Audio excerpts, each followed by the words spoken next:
આવું શું કામ કરો છો? મારો સ્વીકાર કેમ નથી કરતા? જે હોય એ સાચે સાચું કહી દો. મારો વાંક હશે, મારો કોઈ ગુનો હશે તો હું જાતે જ મારા પિયર ચાલી જઈશ.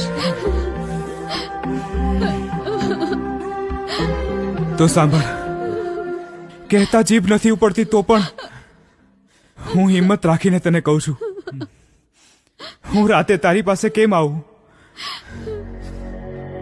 તેને જોતા તો મારા કાળજા ધ્રુજી જાય છે. મને બહુ બીક લાગે છે. મારી પાસે આવવામાં, મને બોલાવવામાં કેવી બીક? કોણ બીવડાવે છે તમને? માંડીની વાત કરો તો કઈક ખબર પડે. હું રાતે ઓરડા તરફ આવું ને તો તારા પલંગ ઉપર એક ડોસી ત્યાં અંદર